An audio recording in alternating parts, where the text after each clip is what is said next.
I want to thank you all for inviting me, Professor Ayakova, Professor Radimsky. I'm going to present the software NooJ, which is a linguistic development environment that has been used for 15 years now. I think the first version was presented in Sofia in 2003. My presentation is going to have basically four parts. Well, I'm going to start with the applications first instead of at the end, so that you have a clear idea of what people do with NooJ. And then I will speak about the formal tools that are used in NooJ, formal grammars, formal machines. And then I will present some NooJ resources, linguistic resources that are developed with NooJ. And then I will attack the very difficult subject of transformational grammars, how to generate automatically sentences from, paraphrases and things like that. So first, I'm going to start with the application. So if you go to a NooJ conference, next NooJ conference will be organized by Professor Radimsky in České Budějovice in June. So if you go to a NooJ conference, you're going to see that there are several populations of NooJ users. So there are, I would say, a good 30% of linguists, pure linguists. There are, I would say, maybe 30% of people who are not really linguists, but they are into corpus processing. So it could be sociologists or psychologists or historians who want to study a corpus. Psychologists, for example, to find some concepts, relations between concepts. Also businessmen like to, text mining, data analysis. They want to find before the others when is going to be the next crash, stock market, things like that. And doctors, medical texts. And I would say the third population is computer scientists, computational linguists who are working on NLP applications. So they build annotators, for example. So as a linguist, if you are a linguist, what NooJ offers you is a set of tools that allow you to describe for any language, and we have, I would say, over 30 languages in the process of being described with NooJ right now. So with NooJ, you can describe orthography and spelling. So what do I mean by orthography? Maybe for European languages, it's not that hard, but for example, in Semitic languages, vowels are not present. You have to compute them. In Germanic languages, they use uppercase letters much more than in Romance languages. The hyphen, how to agglutinative languages, all these kind of orthographic problems could arrive. In Chinese language, you could have as many as, I think in average, there are like 3 variants for each character. So if you have a Chinese word in traditional Chinese alphabet of length 3, you could write this word, 3 times 3 times 3, potentially. So this is spelling variants, of course. In terminology, they are very important. You want to recognize a term, even if it's, written in abbreviation, acronyms, and things like that. So with NooJ, you can build dictionaries. So there is a set of tools that allow linguists, lexicographers to build dictionaries for simple words, multi-word units, and frozen expressions. And not only frozen, actually, discontinuous expressions. So obviously, in NooJ, you can describe morphology, so inflectional and derivational morphology. So you have a set of tools that allow you to describe, case, gender, number in languages. Derivation is like when you go from one category, one part of speech, let's say verb, to a noun, or from a noun to an adjective, from an adjective to an adverb. And we need that because in NooJ, we can redefine lemmas. So for example, in NooJ, a demonstration, we want to associate them. to demonstrate, you see. So if it's a verb or nouns or even adjectives or even adverbs, they have what we call a superlemma. We put all of them together, so we process derivation. There are some languages, Semitic languages, Hungarian, Finnish, Turkish, where they have agglutinative morphology. So you want to find the word house, for example, even if it's in a word form, let's say in Arabic. In Arabic, you would write and in the house all together. We want to find it, right, inside this thing. In Germanic languages, you could have a word inside, a 80-letter word form. You want to find them. What we call local syntax, I don't know if you see what it is. It's like it's a little bit like named entities. You want to find an expression inside a sentence. So you don't necessarily want to parse the whole sentence, but you want to find information. And for example, that the date is going to be there and how to recognize dates, for example.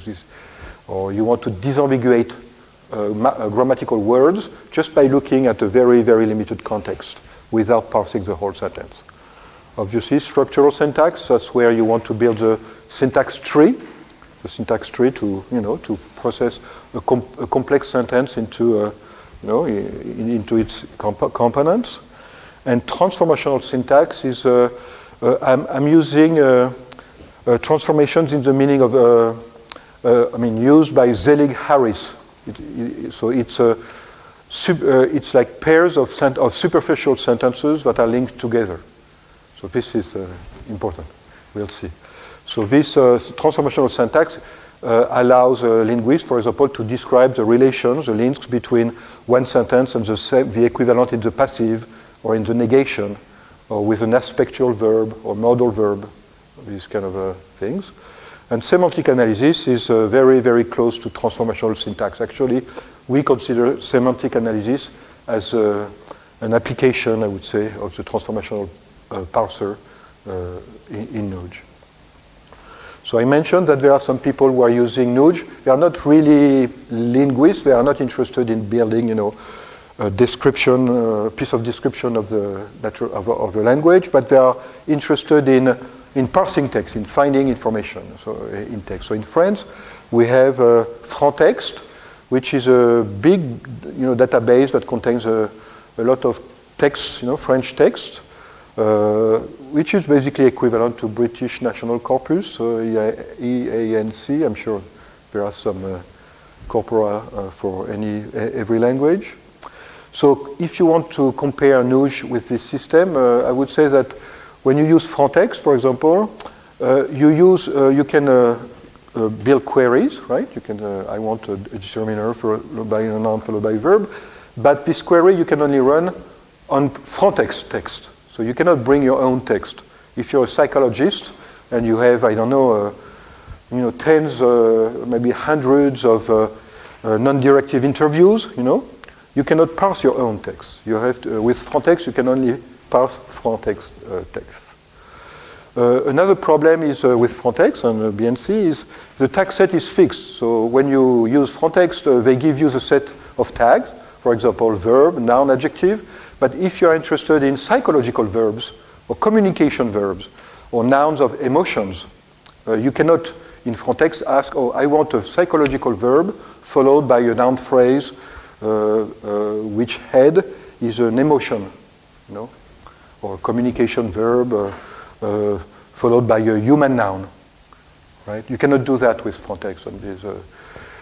Okay, we have these tools to tag these texts. Usually they use statistical taggers, and the statistical taggers are very good. Statistics is very good because it gives you spectacular results very quickly with almost no linguistics, just checking a reference corpus. But typically psychologists or historians, they are looking for interesting facts. And these interesting facts are, I would say, per definition, there are exceptions. And statistics, as you might know, is not good with exceptions. Statistics is very good to say in 95% of the cases, the word see in French is a conjunction. Yes, but if the psychologist is interested by exactly the exception, when see is not a conjunction, it will fail. And there is a bad recall about taggers. I will mention, if I have time, more in depth about this, but typically, let's just think about multi-word units and discontinuous expressions. In a tagger, if I say we have to take this problem into account, take into account is not going to be tagged. So you're going to have take, you're going to have account as a noun, take as a verb, but this is totally useless if you're a psychologist or even if you're a linguist. Take into account is one word. It's one element of the vocabulary, so it should be tagged as it is, and not as 3 words. As a matter of fact, it should be 1 word. Discontinuous expressions, by the way, are very, very frequent in text. So just ignoring them is, at least when I say that taggers have not a 100% recall. So as a corpus processor, if you're not linguist, but you're just interested in text mining or information retrieval, what would NooJ bring to you? First, NooJ can process any text, so you don't need to have a text that's similar to a reference corpus, a training corpus. You take your text and you can already process it with NooJ. NooJ is not a tagger, it annotates text instead of tagging them, and we'll see that there is a difference. There are several differences between annotators and taggers. But every single information that NooJ adds to your text when it annotates it, the equivalent of a tagger, of tagging it, is, I would say, purely linguistic. So if it adds some information, it's because of some linguistic resources. So if it adds, I don't know, that this word is a conjunction, it's because this word was listed in a handcraft dictionary as a conjunction. And if NooJ knows that this cannot be a conjunction in this particular place, it's because there was a grammar that was handcrafted minutely, like very carefully by a linguist, who said, in this context, it's not possible. So there is no statistics.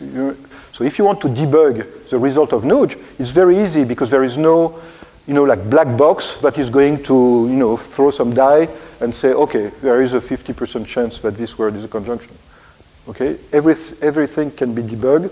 Everything you see it and you know why it's there. And if there is a problem, it's because there was a problem with the linguistic description. As opposed to taggers, maybe NooJ can annotate elements of the vocabulary, so members of the vocabulary, what we call atomic linguistic units, even if they are inside words. So if you have, can't in English, NooJ is going to annotate it as a series of 2 linguistic elements. And in Germanic language, it's very important that you can do that. Of course, NooJ can process multi-word units. Or multi-word units can be ambiguous, right? So if I say there is a round table in room A30, there is no way a computer or even a human could know if it's a table which shape is round or if it's a meeting taking place. So when NooJ doesn't know, well, he doesn't cheat. He doesn't throw a die. He just says, I don't know, so I leave the 2 possibilities. And that's what annotations can do as opposed to taggers.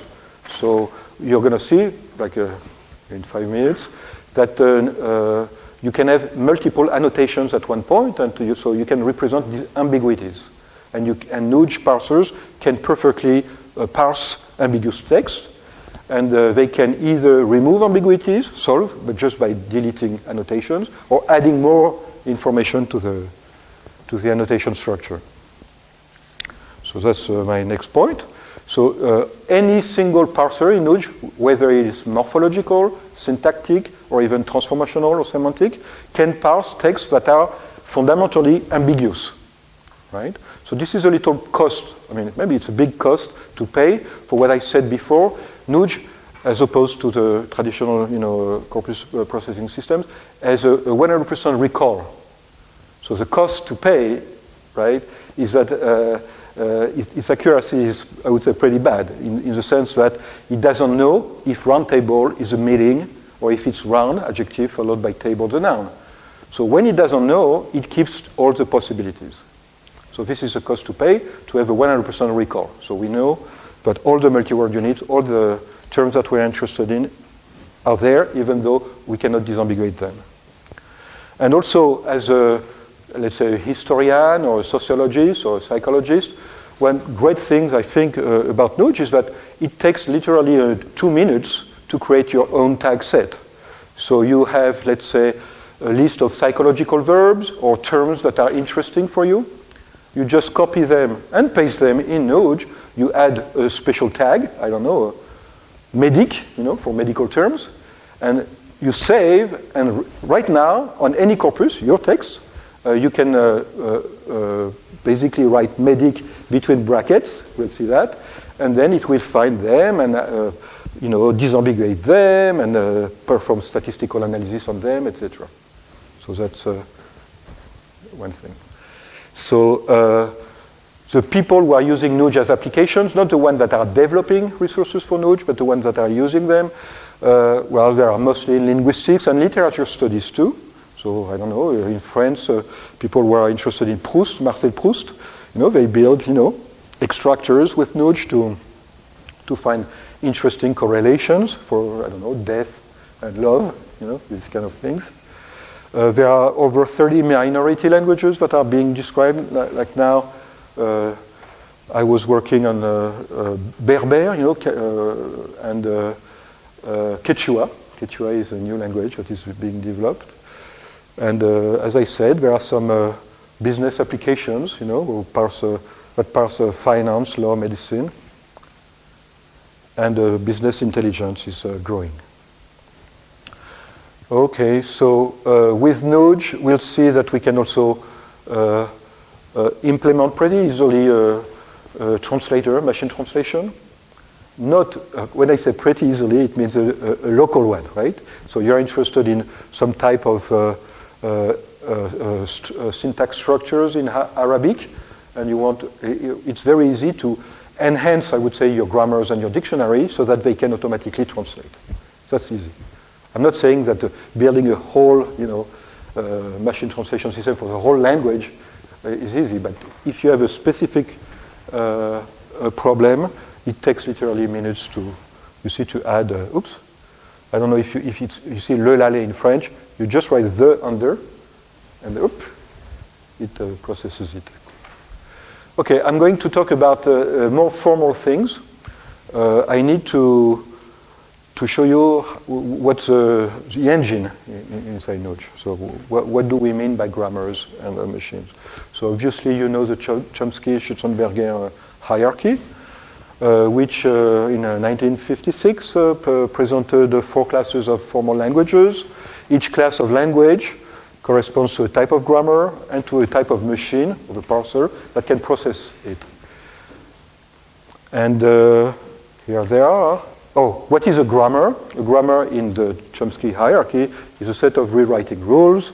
You can basically have stuff to the left and to the right of the rules, and you can rewrite what's on the left to the right, and by performing this repeatedly, you perform an analysis until there is no more what we call auxiliary symbols in your text.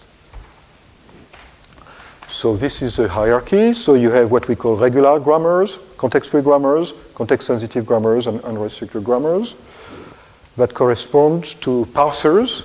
So you can implement a parser in the, as a finite set automaton to parse regular languages, push-down automata to parse context-free grammars, linear bounded automata, context-sensitive grammars, and Turing machines to do what you can with unrestricted grammars. We have the halting problems with Turing machines, but I'm not going to go there.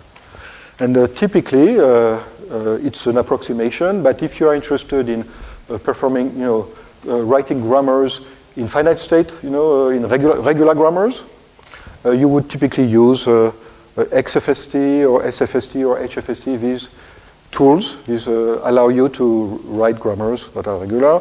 GPSG is kind of context-free grammar, a little more. LFG, context sensitive, and HPSG is the most powerful of the formalisms that are used by linguists. We have a problem here because, as I said, NooJ's goal is to describe the whole language. So to do the whole description from spelling to semantics. So we cannot basically, it would be maybe nice, but we cannot just write a XFST grammar, let's say to describe the conjugation of verbs, and then merge it with a GPSG grammar so that we have a nice syntax tree, and then merge it with LFG so that we can process agreements, and then no, that's not possible. And then transformations, they are totally incompatible. So I would say that's a problem. We cannot really do that. So what we do here is we have with NooJ a set of tools that are basically allow you to describe regular languages, so finite set machines, a set of tools that allow you to write context-free grammars, another for context-sensitive, and we even have Turing machines, unrestricted grammars with NooJ. So that's one thing that NooJ brings. And I want to show you rapidly. Type 3, so that's regular grammars. How do they look like, grammars of type 3 in NooJ? Well, you can use either regular expressions. So I think you should understand that, right? You're a linguist, right? So this is a disjunction operator. So or the, followed by very, star, cleanly operator, followed by big. Epsilon, the empty string in NooJ is written as a E between the brackets, followed by table. So this is a way to write very rapidly a query that would be a regular expression. And in NooJ there is a graph editor, so you can draw graphs. So they are a little like finite set automata, but we don't bother drawing the states, for people who know about the state. We just draw basically the transitions. So this is a finite set graph that allow you to write, this is interesting. These are clitics in French. If I want to say he gave it to her, in French it's very constrained. You have to say il, he, oops.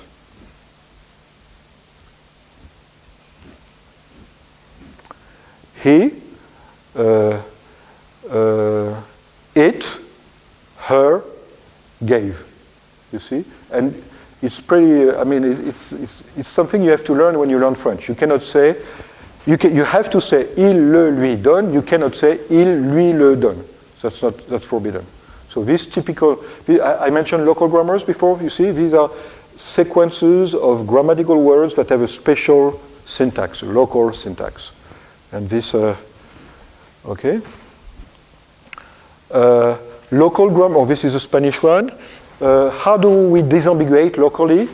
So to disambiguate locally, basically we write very little grammars, local grammars, in which we say, for example, you see la in Spanish is either a determiner or a pronoun. But when you know that the word after is an adjective or a noun, you know it has to be a determiner. And if it's a verb, you know it has to be a pronoun. So these little grammars, typically, we write dozens of them, right? And they are very, very quick. I don't know if there are computer scientists among you, but know that finite set graphs can be applied to text in linear time. So that's the fastest you can do, right? So typically, we write local grammar, disambiguation local grammars like that for frequent words. So we are very efficient, I would say. A little grammar, for example, in French, a to be, E-S-T, could, in 99% of the cases, is a verb to be, right? But in 1% of the cases, maybe, it's east. It could mean east. So it's very easy to write a grammar to disambiguate this kind of context. And okay, so if you know about finite set, regular expression and finite set graphs, there are a few things that NooJ adds to these. They don't. These things do not add any power to the languages that you can describe. So the whole thing stays in regular languages, right? You cannot describe other type of languages, but they are very, very powerful nonetheless. So the first thing is, in NooJ you can write abbreviations. So for example, it would be easy to write B. You see between brackets, it's just an abbreviation of am, are, is, was, were, being, been. Right? And now, from now on, in a grammar, instead of writing all this, you just write B. It's just an abbreviation. It doesn't do anything in terms of formal power of the regular expressions. But you could do also a conjunction, for example, and then you could have the list of conjunctions. Right? Yes, but you can even do better than that. Instead of conjunction, which is a closed category, you could have verb. So you could write verb and then put all the verbs. Right? And it's not made by hand. It's not like a linguist is going to type all the verbal forms. It's just a simple lookup of the dictionary. If a word is associated with the category V, then it's going to match. You see?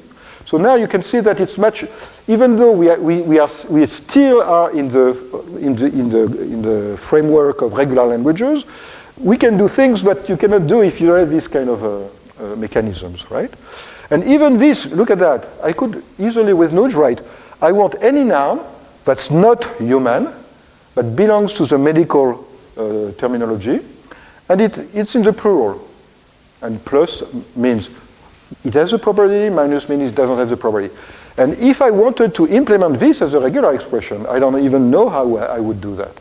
Because you see, like, there is an infinity of properties that I can combine as I wish, right? And these takes constant time. So these, even though they are very powerful, it takes just a lookup of a dictionary to match them.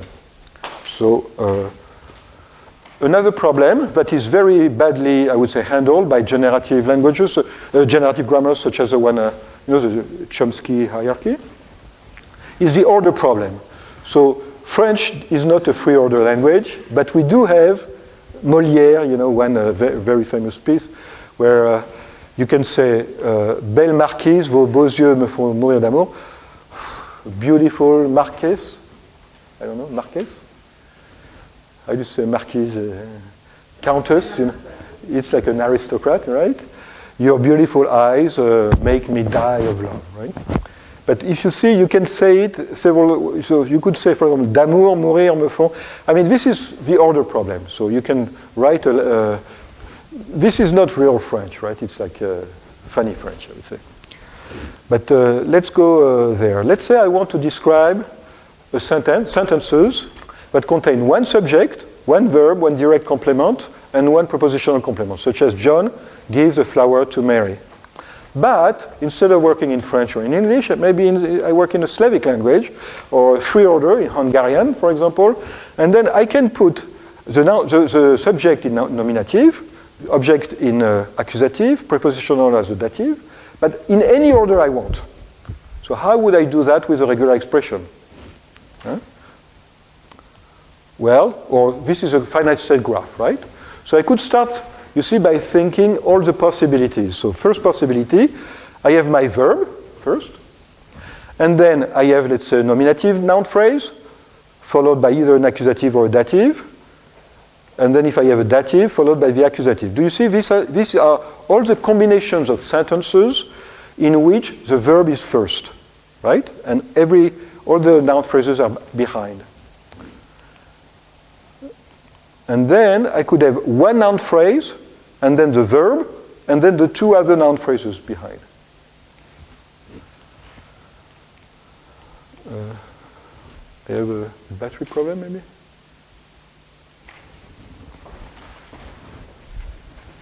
Okay, died.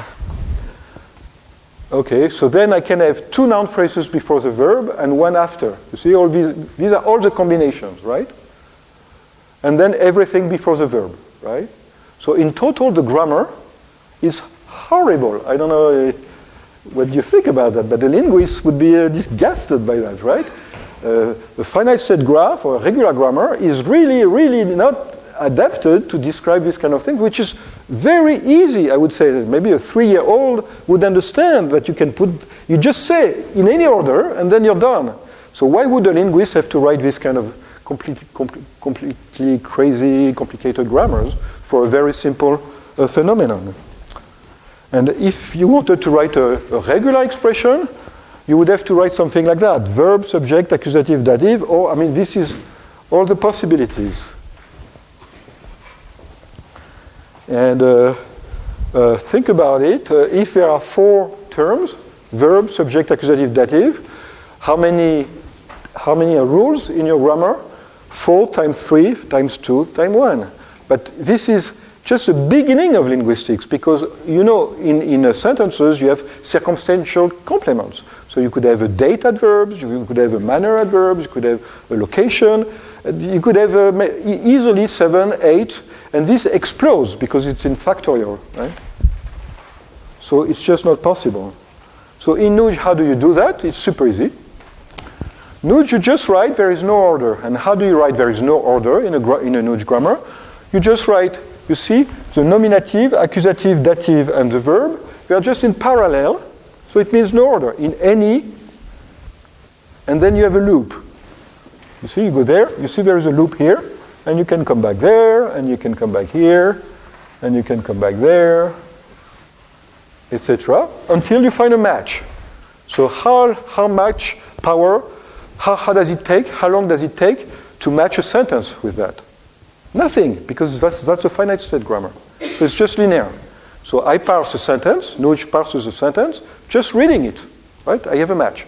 Now, in a second step, there are that's a finite set transducer, by the way. It's a variant of finite set automaton. And you see here, the finite set transducer produces some results. So here it says, this is called a constraint in NooJ. So NooJ produces a constraint. And what does it say? Basically, I need 1 num, right? And when do I get 1 num? Here, right? But if I have a match, let's say, doing that, I produce this constraint, 1 num, and I go there, and I match. So I am at the end of my sentence. I'm going to have a constraint, 1 num, that's not fulfilled. Therefore, a NooJ kills a match, right? So how long does it take for NooJ to kill a match? It's just basically linear. Just he looks at all the outputs of the transducer that was generated during the match, and then he just look at them. So that's linear. So linear plus linear means I have a linear match. So what I'm saying here is that NooJ, remember with the brackets and with this kind of constraints, there are a dozen of them, allow you to write very, very simple grammars for what we think are very, very simple linguistic problems. So free order, just by saying free order, you understand what it means. So you know you put your subject wherever you want. So it should be simple to describe, and not, you shouldn't have to go to the factorial terms. Okay? So I'm going to go, I told you it's a linguistic development environment, so you can attach to a grammar what we call a contract. And the contract verifies that your grammar fulfills some constraints. So that's good for development, because maintenance, for example. So 3 months later, you modify something in your grammar, and you could introduce a bug without knowing. Your grammar is going to flash, warning, warning, your grammar is broken. I need to accelerate. Type 2 grammars are, context-free grammars. So in NooJ, basically in NooJ, it's very easy to write a context-free grammar. It's just a regular expression, cat or dog, and then you just give it a name, num. And then this name, you can reuse it whenever you want. So you see here, I have a main, which is a starting point. Noun phrase sees noun phrase, and then noun phrase is here, determiner noun, and determiner is there, and the noun is there. So regular expressions can be basically enhanced by adding auxiliary symbols. And if you want to write it graphically, you would have something like that, where you have these yellow nodes. Actually, if you click there, you go in the graph which name is GN. You understand? That's like an embedded graph. Right? So there are 2 graphs in this grammar, and when you click there, it goes there. So recursive graphs are just like context-free grammars. It allows you, it adds a recursion. One thing that's important is that even though, one of the thing that NooJ brings, I forgot to mention, but that's very important. Why NooJ can be used as a corpus processor by so many people, it's because it's very fast. So it's not like a formal language in which you write a context-sensitive, let's say, grammar, and then it would take 2 minutes to process one sentence. No. Actually, NooJ compiles every single grammar into a finite state automaton or transducer, which allows you to process big texts in linear time, even though you write powerful grammars, like context-sensitive or context-free. So basically, behind the scene, NooJ takes your context-free grammar and makes it a finite state grammar. And same thing for context-sensitive and even with unrestricted grammar. Okay?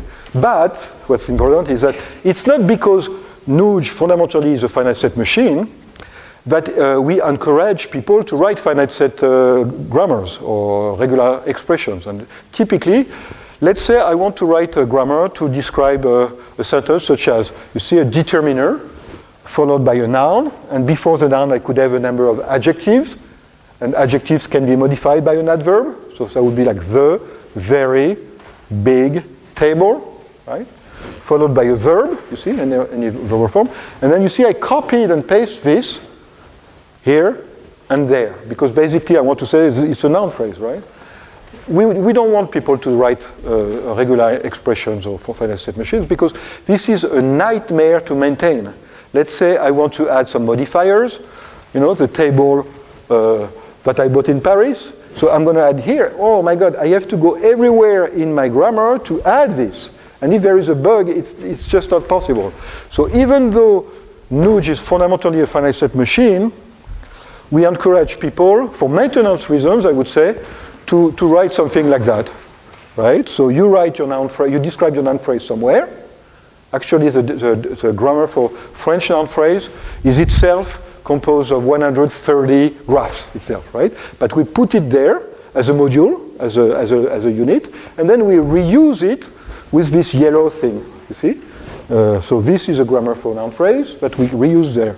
So this is a context-free grammar, okay? Context-free grammar, even though from the machine it's the same. So I'm not going to go into details, but if you are a computer scientist, I will be happy to show them how I can manage that. But basically, there are several types of recursion. And if you have, let's say, a sentence in which that ends with a noun phrase, and the noun phrase ends with a sentence, recursive, computer scientists know that you can remove this right recursion. And this would be something like that. This is the grammar after the right recursion was removed. So, but the linguists don't see that, okay? But when they use their context-free grammar and they click the button apply, NooJ compiles the corresponding finite state machine. We have the same with left recursion. So if you have a noun phrase, you see the table, and then left recursive, so the table from Paris. If it's left recursion, you can also remove it and compile the corresponding finite set machine. You see, this is here. This is the one. So we do have recursions that is not possible to remove, but I want to say just a few words about it. So for example, you see the sentence here calls itself, but neither to the left nor to the right, middle recursion. This is not possible. You cannot remove this recursion. But I want to show you examples of it. Maybe this one. That's when you have an embedding of a sentence inside, right, in the middle. So that's something like the cat sleeps. And then one embedding, the cat, John bought, sleeps. And then another embedding, the cat, the neighbor, bought, sleeps. And then why not another one? The cat, the neighbor, your cousin saw, bought, sleeps. I don't know about you, but my brain cannot parse this, okay? So what do? NooJ cheats. So what basically it says that when it cannot remove either left or right recursion, which are natural, by the way, It's natural to embed to the right. For example, John thinks that Paul decided that Mary hopes that that's not a problem. But this type of things after 3, I mean, there is literature about it who says that beyond 3 embeddings, forget about it. So there are 9,000 languages in the world. With NooJ, we have only 30. So I'm not going to tell you, oh yes, in no language, you can have really middle recursion. But I admit, we cheated. So in NooJ, there is a fixed depth limited to 3. So if you add another, the middle recursion in the grammar that you saw before works. You can write it, right? But when NooJ processes it, it fixes a limit to the middle embeddings. Okay, so I'm going to have to accelerate. Type 1 are context-sensitive grammars. So this is typical. This is like a classroom exercise to describe AN, BN, CN. I don't know if there are any linguists here. I mean, to me, only my mathematicians and computer scientist colleagues can understand what this grammar does. Oh yes, this is A and B and C. Only them. And it's because it's a classroom example, right? We are not happy with describing languages like that because what we would do in NooJ, always finite state, remember? Because we want to be fast. We want to parse large corpus in linear time. So how do you write this in NooJ? Very easy, finite state. So we say any number of A followed by any number of B followed any number of C. When this grammar is determinized, applied to the text, it's linear time. So we just match all the sentences that have, you see here, all the words that have a number of A followed by a number of B and a number of C. And when we have a match, and only when we have a match, then we look at the output of the transducer. And the output of the transducer is a constraint, just like the one I showed you before. Remember, 1. And this constraint says, I put my prefix in a variable named A. It's just like a grep. Do you know SED, SED? Unix, SED tools? You have variables. It's exactly the same. So it's still finite state. My sequence of A is put in a variable, A, $B, $C, and then I just check that the length of $B equals the length of $A. So how long does it take here? It's actually just a comparison of 2 integers. So the number of constraint is linear, so I'm fast. So what I'm saying here is that I described AN, BN, CN. You can see with a machine that runs in linear time. This is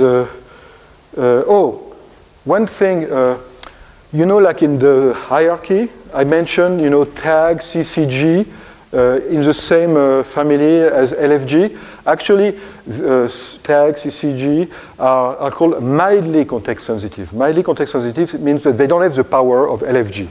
They have better than context free, but not completely context sensitive. And one of the limitations is they can do AN, BN, CN, but they wouldn't be able to do AN, BN, CN, DN, EN, right? It's just limited to 3, so they can do a little better. In NooJ, there would be no problem to put 17. That's not a problem, right? You just write as many as you want. So this is more powerful than with mildly considered. So this is another textbook example about context sensitive. I will not go into it. But context sensitive grammars are very important, and in particular there are some languages that have reduplication. I don't know if you have that in Slavic languages. Reduplication is when you, for example, in English, you can say bye-bye. You say bye-bye. In French, bébé, chouchou, papa. You see, these kind of things. You double. Okay, so there are some I'm sorry. No, that's good. So there are some languages, for example, where to express a plural, you double the word. I'm working now on Quechua. And in Quechua, how do you say forest in Quechua? Basically, you say tree. And it's not even a lexical thing or etymological thing. It's basically a morphological rule. So basically, in Quechua, there is no real concept of forest that could be independent from tree. Do you understand? It's just a massive plural. You double the word. Okay. So this is typically something that you cannot do with context-free grammars. That's not a problem in NooJ. It's just the same thing. Or this is a syntactic. This is a syntactic thing. So bye-bye, you see, I want to recognize bye-bye. I just look at any sequence of words followed by any sequence of word, and then I just check the equality of the two sequences. So that's easy. Okay, you remember the little discussion when I said it's not because NooJ is fundamentally a finite state machine that we want people to write finite set grammars. And this is a very good example, I would say, of a bad example of a grammar that you would want to write as a finite set machine. So this is for French. Let's say I want to describe noun phrases in French, but I want to describe the agreement. So in French, I have a determiner, a potential adjective before and after the noun, right? But I want them to agree. And in French, you have to agree in gender, masculine, and in number, singular. So I would have to write that, basically. And you see that this is just a copy-paste of the same grammar 4 times. And French is bad, but think about maybe Slavic languages, right? So I have a colleague who told me, could it be Polish? Where we have 2 numbers, 3 genders, neutral, and 5 cases, or maybe German. Okay, so that would be 30. You see, instead of having 4, you would have 30 copies of the same grammar. So it's finite state, and it's going to be super fast. But nobody wants to maintain this kind of grammars. So in NooJ, we prefer, the context sensitive. So you would just write one grammar. You just write one grammar, determiner, adjective, noun, adjective, and then you just put under each word the agreement constraint. So here I say, this, by the way, is a local variable that says the current word. So the number of the current word has to be equal to the number of the noun. This is the head of the noun phrase in French. And then I do the same thing in gender for all the words.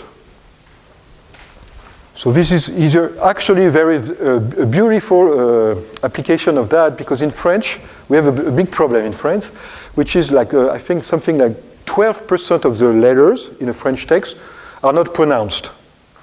So in French, we don't say 2 tables, we say 2 tables, 2 tables, right? So you can imagine how many, like, I don't know, maybe 90% of the French population, they have spelling errors all the time, because you never know. For example, flight simulator, we don't know if we put a S at flight.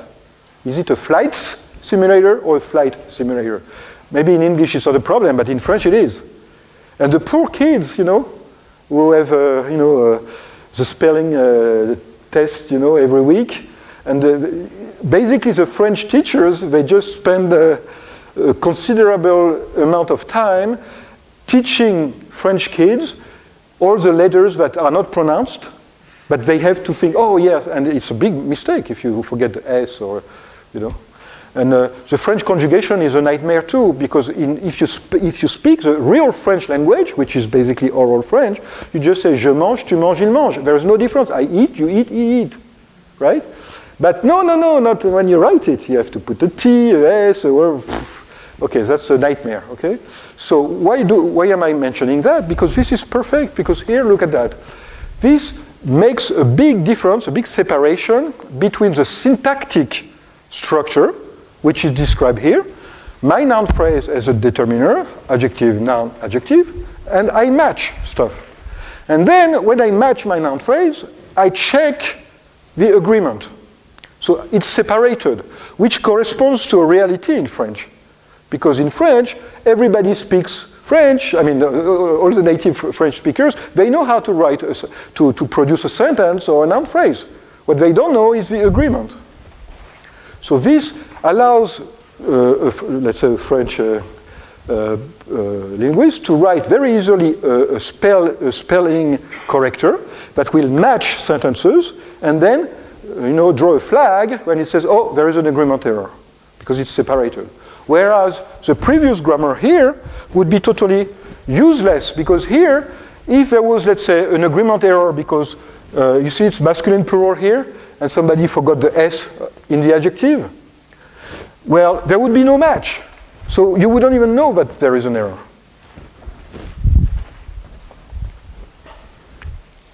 Okay, just one example in morphology. I have a time problem. This is in morphology where I recognize a sequence of letters followed by a door. And then, same thing, this is a match in linear time. And then I look at this and I add a R and I make sure it's a verb. So I can recognize, let's say, laughable.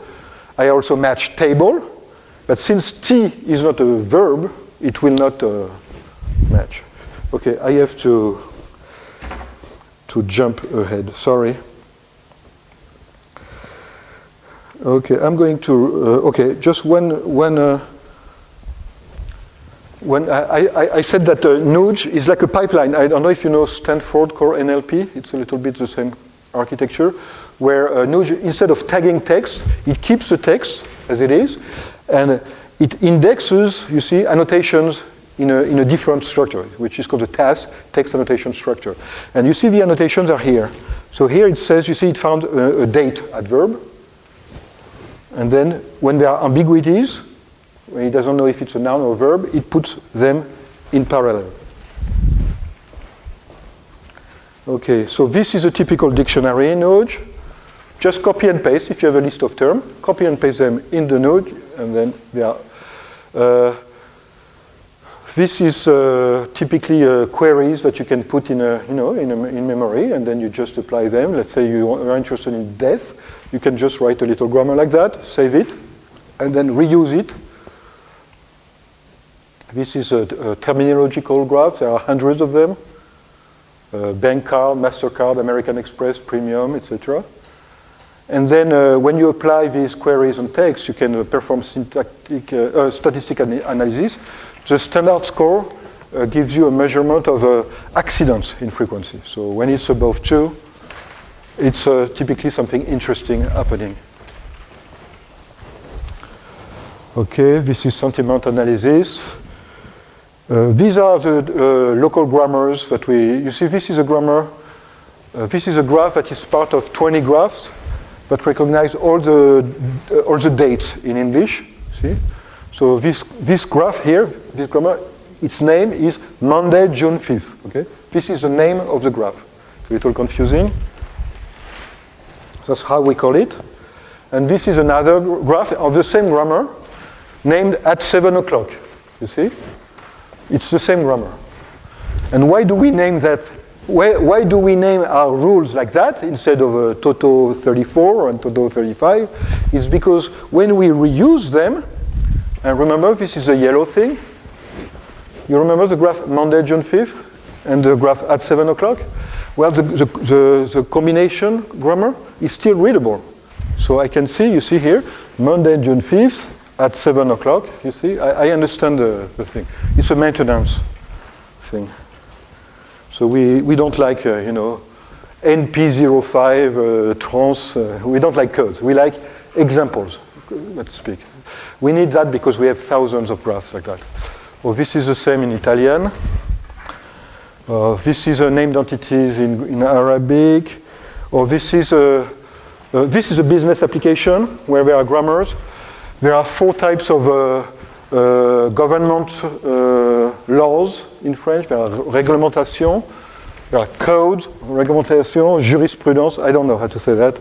This is a business company that automatically, with this grammar, process all the texts that are published by the French government, and they add, as you see, the output, the HTML link automatically, and then when you click on the link, it gives you access to the French database called Légifrance, which holds every single articles of law. Okay, last thing before transformational analysis is this. We have a dictionary. Remember when we said the tag set is there is no limited tag set in NooJ. Actually, we have a very, very precise annotation system, tag set if you prefer. As you can see here, the verb ABC you see, in our dictionary has 9 entries. So just one verb has 9 meanings, so it's 9 entries. That's why NooJ is very, very, I would say, subject to, has a very low precision, because when NooJ parses a text and it says this is ABC, which means either lower or humiliate, or, there are 9 meanings in French, it's going to say, oh, it's 9 times ambiguous, right? So we cannot disambiguate as easily as a tagger that would just say it's a verb. There are examples here, but why do I show that? It's because we crossed this grammar. Oh yeah, this dictionary, yes, so it has 25,000 verbs, but 25,000 different meanings for verbs, right? And each of them has a special code here, which is the name of a NooJ grammar. So there is a grammar named T4B, okay?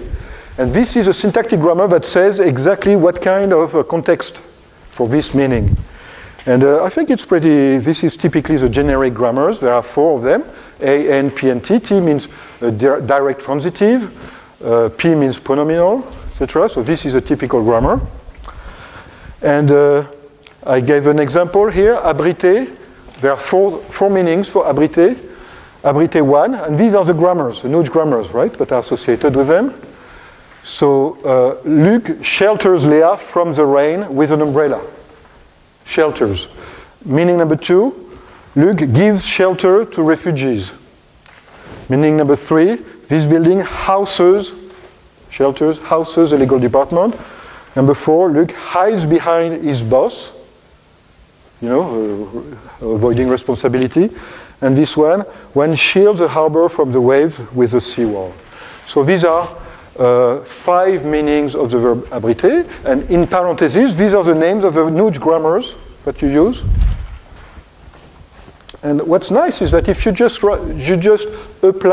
cross-reference the dictionary, abriter, and the grammar, here that's a pronominal grammar, right? So pronominal means itself, right? Well, I don't know if you speak French, but you're going to see they are all perfect. That's either meaning number 2 or number 4. So it's basically like Google, where you look for a verb, but instead of looking for verb abriter, you say, excuse me, I want the verb abriter, but in meaning number 3. I think it's better than Google. I mean, if you can do that. No? Well, it's not perfect, because here I don't know if it's number 2 or number 4, because some of the complements are missing.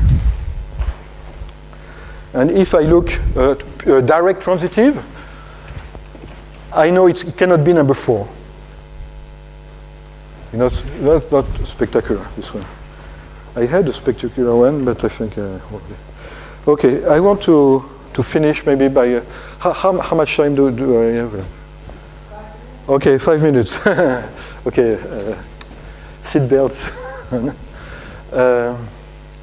Okay. So there was in 2010, I showed, you remember with unrestricted grammars, so you can have the left and the right side of the grammar where you can put anything, and it's easy to implement it in NooJ. Basically, it's just you replace the left member of the rule with the right member. So it's just a substitution, which is done with a transducer, right? So this is an example of one. Here I have a noun phrase, a verb, a noun phrase, and look at what I produce as an output. I take my first noun phrase, my second noun phrase, and one. I produce is. I take my verb here, and because NooJ is completely integrated, right, from spelling to semantics, it has also the morphological element. So the grammar knows how to do that, which is take the verb and produce its form in the past participle. So if you have Joe eats an apple, this is an apple, is, eats become eaten, by Joe, right? So this is typically an unrestricted grammar, a Turing machine that can take a sentence and then modify it as you wish, right? So the only difference with the previous grammars is that you have variables, you can copy elements of variables, and you can also apply morphological operations on the variable. So here, John loves Eva. This, you apply this, it's going to produce Eva is loved by John. Problem. So this is another transformation. This is, which one is this one? Oh, this is a passive. This is a negation in French. To have a negation in French, John likes apples. You add a ne and then a pas, a negation particle. The question is, oh, by the way, this is just a parenthesis. When you can do that with the Turing machine, you can automatically translate, right? Because here, for example, le, l'aller, the, adjective, this is, you take the variable, you look inside the dictionary at the field, the property en, English, and you just take it. So if you have le petit crayon, the little, and then crayon, you don't produce anything. You wait, le petit crayon bleu, you wait for the adjectives, because in English you have to put them to the left. And then these are constraints, and then you produce a result. So it's easy to, basically, if you can write paraphrases, transformations, you can translate. And because NooJ has a derivation, all the morphological power, it can translate, for example, in French, we don't say, I am hungry. We say, I have hunger, j'ai faim. So there is no problem for NooJ to nominalize, write a verb before translating it. So that's just a derivation does that. Okay? So this is an example. So, okay, go back to my transformation problem. So do you see, it was pretty easy. I had little graphs, one for passive, one for negation. And my question is, if I want to implement the whole transformations that you can have in French, so how many transformations, how many graphs would I have to write? I would say maybe 1,000, right? So typically, John ate an apple. I would write a graph that takes this sentence and produce, he ate an apple. Pronoun number 1, complement. John ate an apple, John ate it. Number 2, John gave an apple to Mary, John gave her an apple. Etc. Passive, negation, extraction, it is John who ate the apple. Question, a question for us is a transformed sentence of John ate an apple, who ate an apple, etc. How many graphs am I going to have to write? Maybe 1,000. Okay, let's do that, right? Actually, bad news, no. Okay, so you would say, you see, like 1,000 graphs like that, right? Bad news, no, because if you look at the graph, for example, that makes a passive, so John eats an apple, the apple is eaten by John, you cannot use this grammar to parse a passive sentence in order to write the active. So this is a bad problem. I mean, Selig-Harris transformations are non-directed, non-oriented. So it means that I want to be able to have both from the passive to the active and to the active to the passive. So I wouldn't have 1,000 graphs to write, but for each graph, I would have to write the opposite graph. So this takes a passive sentence and write the active corresponding sentence. Actually, even 2,000, I could do that during my lifetime, but it's much more than that. Because if you look at a sentence that is transformed, you could have, for example, maybe it's here. It's not a good example. You could have more than one transformation and at the same place, in the same sentence. So every single of my graphs wouldn't work if the sentence is not the elementary sentence. So for example, if I want to add negation to a passive form, I need to write a passive negative grammar, because the negation, the negation graph that I showed you before wouldn't work here if it's a passive sentence. You see, if I have the apple is and then eaten by John, is not going to match. So I cannot use my passive and my negation grammar for together. So that's a disaster, because now I need to implement chains of transformation, one after another one. Yeah, but this is totally impossible. I'm going to try to be super fast. But basically, problem with chains of transformation is sometimes you have two chains of transformation that are the same, and sometimes they are not. For example, here, according to the order. So here, if I put extraction before negation, I get a sentence that's not the same as if I do first negation and then extraction. So you see, chains of transformations is a little bit like words in a formal language. The letters are ordered. You cannot just play with it. But that's not even true, because sometimes it's the opposite. Sometimes I have, let's say, for example, this chain of transformation. The order is not the same here, but I get the exact same sentence with no ambiguity. There is no difference in meaning. No linguist is going to say, oh, here there are two analyses. And actually, I could have sentences, I showed, that have an infinity of chains of transformation that produce them, right? An infinite number of chains of transformation can produce the same sentence with no ambiguity. So it's not a problem of semantic ambiguity, right? Okay, so this is a nightmare. There are other problems. In the lexicon grammar, Maurice Gross, and follows Zelig Harris, he is confronted with theoretical sentences. You need to add sentences in your chain of transformation, otherwise the chain of transformation is broken, and then you cannot parse things. That's bad, bad, bad, other bad things, bad, bad. So I'm going to go super fast to conclude, but basically in NooJ, every single linguistic resource that you write with NooJ is reversible. I didn't mention that in the introduction, I should have. It means that when you write a dictionary or a grammar, you can use it to parse text, but you can also use it to produce text. For example, this is a morphological grammar. You see, France, français, francisé, francophone, francophobe, all these words that are derived from France. You can use it also to parse text, to recognize French terms about France, but you can also produce automatically, by exploring all the paths in your grammar, the corresponding dictionary, right? In generation, you can use NooJ to write a generation program, right?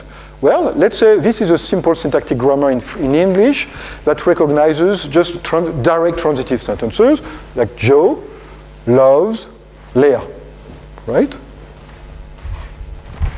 With some transform, it is him who Phil loves forever. Oh yeah, I mentioned, right, that in love you have also the verb to love, the lover, the noun, and also different nominalization. So if you have this sentence, this grammar, I'm not going to go inside, there are modal, aspectual aspects, and then you just click on a button, generate language, and basically, I don't know if you can read, from this grammar, you just enter Joe loves Leah, and it produces 1,200,000 paraphrases, transformed sentences. 1 million, just 3 words, John loves Leah. And you can see that there is not a problem for NooJ to process nominalization. I don't know, it will not be her who should not have needed to be Joe's love. Wow, complicated, right? Okay. 1 million declarative sentences, and we have this produces also 3 million questions. I don't know if some of you are interested in NLP applications such as question answering, but if I can link automatically a question to its answers, you just type in who loves John, and then it will just find the match in the text, if it's transformed sentences. So let's, what is this one here? Well, this was the explanation, sorry.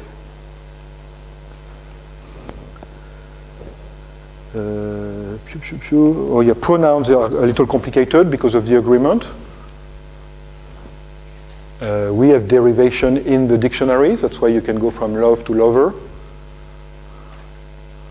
This is Italian. This is French, you see? What is it? Luc aime Léa, and we get 5 million times. Okay, whew. So transformational analysis. I'm sorry I took too much time at the beginning with the details of the engine, but I think it was important that you know right, that NooJ is finite set, basically. Even though you write, linguists don't even know about that because they write, context-free grammars, constraints, even transformations. What's nice about that is that transformational grammar analysis is performed exactly the same way as transformational generation, the same tool. And also, we don't use a transformational grammar level. So we just reuse the the structural syntax grammars, and we basically piggyback on a generative language to perform transformations. Okay, so these are a few languages that are described with NooJ. We have Bulgarian. We don't have Czech yet, maybe. Thank you.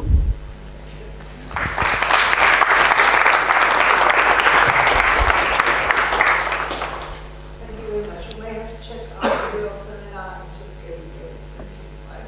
Somebody to do that. Excuse me? You may have to check included Yes. which is actually an invitation given to you by our colleague Professor Radivsky, that if you want to attend the seminar and just get the university starts tomorrow, then you will be welcome. Well, we may have some minutes for the discussion before we have to leave the room, actually. So, some questions, after your question, after your points. Sasha, sure. Yeah, you mentioned. Sorry, you mentioned that you also deal with semantics, but I just maybe you skipped something. Yeah. Basically, it's exactly the same engine, which is the transformational engine. So when you transform the sentence, John loves Eva, in Eva is loved by John, you can as well transform it into love, opening parenthesis, John, comma, Eva, closing parenthesis. So there is a little community of NooJ users who use basically transformational grammars to produce prologue type predicates. And they feed expert system. And one application, I will be glad to give you references about it, is epidemiology. So they, I think thanks to their system, they discovered the arrival of SARS in Canada, like basically in real time. Because they had text, which is from Epidemia, which is it's like a news bit, but for epidemiology. And then they have a little text such as, 2 women, opening parenthesis, 41-year-old or 37-year-old, hospitalized in Nairobi International Hospital with symptoms, blah, blah, blah. And then they transform the sentence, it's just like a paraphrase, but with predicates, with prologue predicates. So age equals 37, age equals 41, and they feed, so that's semantic analysis. But when I mentioned semantic analysis, it's linguistic semantics, meaning that with NooJ grammars, you can go from John loves Eva to love John Eva, but you don't go to John does not hate Eva. So you see, we don't have inferences. We don't know from John is Mary's father and Mary is Paul's mother, that John is the grandfather. So it's not real world semantics, it's just purely linguistics. We don't even do synonyms. So the only place where actually semantics is somehow present in your system is these interpreting rules, but not in lexicon, maybe not in regular syntactic rules. Well, in our dictionary, we have semantic information. Remember the meanings of the verbs? When we have a verb with 5 meanings, we have 5 entries, and we have also distributional properties for nouns. So we distinguish between human, concrete, and abstract nouns. So this is semantics, no? I mean, lexical semantics. But for example, in valency frames, I suppose you have valency frames or something similar. Yes. So there are like surface level valency frames, but but there is not something like a deep semantic valency frame for every entry. No, it's just superficial. Okay. So we know we have in our lexicons we can put. Sorry. Okay. In our lexicon we have properties like semantic properties, like domain or distributional agreement constraints. This verb needs an abstract noun as a subject, for example. And in our grammar, we have also morphology. So we can go from John is Mary's lover to John loves Mary. This is done almost transparently. And then in our grammar, we can parse a text and produce the corresponding predicate. That's superficial. Okay, thank you.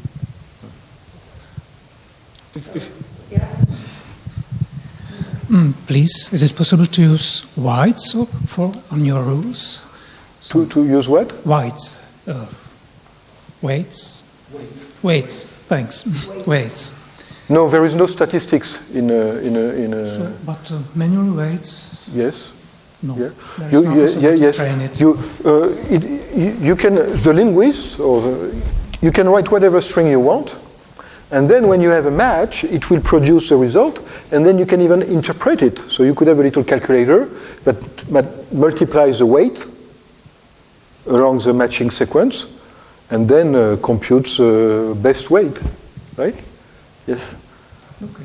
But we have nobody has ever done that. But also, this could be made automatically. This weight could be added automatically to the grammars. But we don't have any library of weighted grammars. Okay, thank you.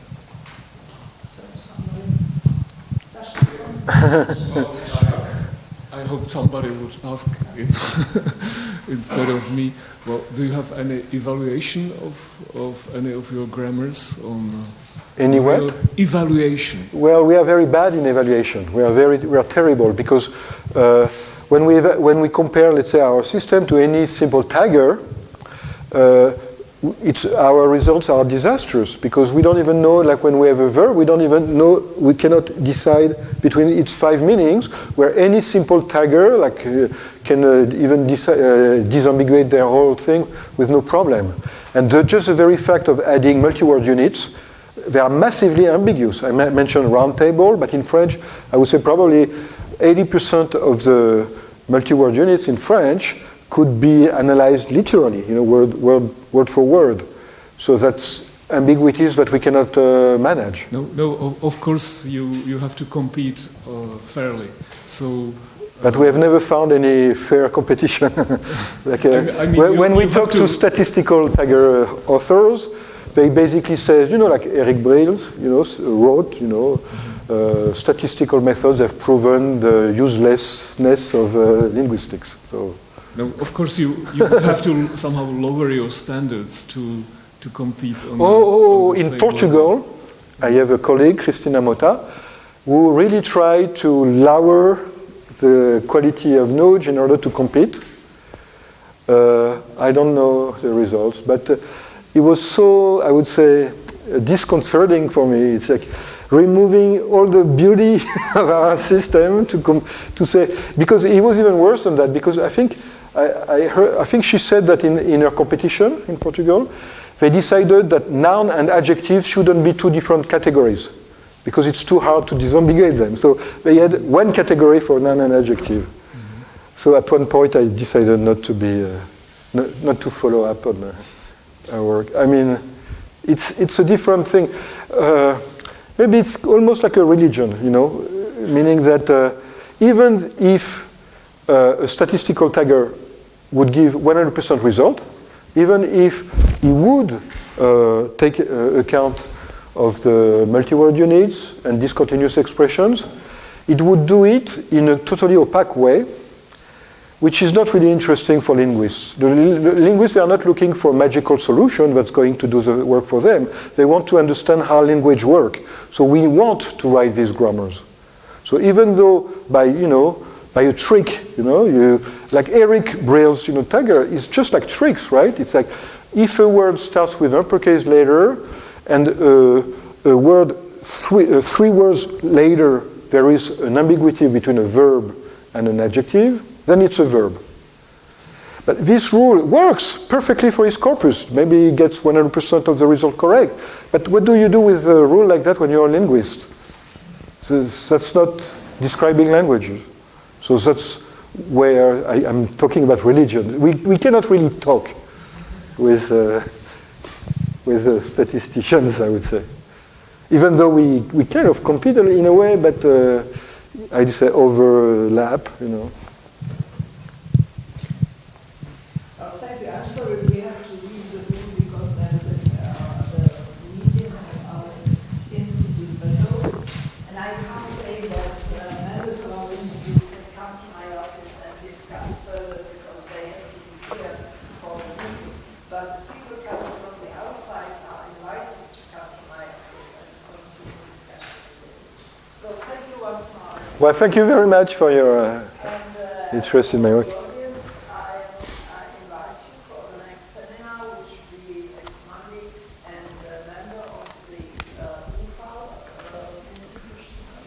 Thank you so much.